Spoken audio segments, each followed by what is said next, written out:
They are called driving privilege cards, giving undocumented immigrants the right to drive in Delaware, and they officially went into effect this week. But so far, only 38 people have applied for the card statewide. Now, Sussex County Bureau Chief Evan Kozlov joins us now outside the DMV in Georgetown. And Evan, after all the controversy about these cards, it's been a relatively slow start to the application process. Good evening, Paul. And according to data from just a few years ago, there are well over 20,000 undocumented immigrants in Delaware. That makes 38 applicants a pretty small percentage, but advocates say that's sure to rise.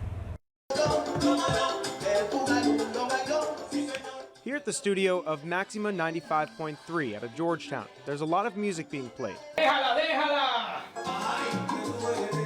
But there's also a lot of talk, and one of the most discussed topics of the year has been on driving privilege cards. Owner of the station, Kevin Andrade, says the law, which came into effect on Sunday, will have major impacts on the Hispanic community. I think it's important because it's going to take a lot of people from the shadows. This bill is going to provide the opportunity to these families to, go work and take the kids to the doctors. 8 at station number 12. But it's not off to the DMV just yet for these undocumented immigrants. First, they will need to get their fingerprints done at the State Bureau of Identification.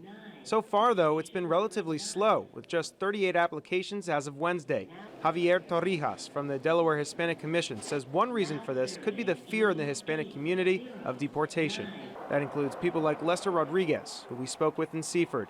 He came here illegally from Guatemala 10 years ago. He said he plans to get the driving privilege card next week. It's important because one could drive more safely. You wouldn't be risking being pulled over by police. And the most important part is the security for everyone that drives. But as people prepare to head to the DMV, many remain opposed in southern Delaware. That includes former state trooper Rocky Justice, who we spoke with in Georgetown. I'm a firm believer that we should all follow the same rules. If you're here on a visa or a green card, I don't have a problem with you getting a license privilege. If you're here illegally, I do have a problem with that. Regardless of opinion, as of Sunday, the law is the law in Delaware. Important to emphasize that the driving privilege card is not meant to be for any other type of identification, just for driving purposes. Reporting here in Sussex County, I'm Evan Kozlov, WBOC News in Georgetown. All right, Evan, thank you very much. Now, we should mention that these cards will not be available for all undocumented immigrants. First off, you must submit to fingerprints from the State Bureau of Identification, as Evan mentioned. On top of that, one has to prove to the Division of Revenue that you have paid for state taxes over the last 2 years. Finally, you must show a valid form of ID from your home country. Only then will you be able to go to the DMV for a driving test in Delaware.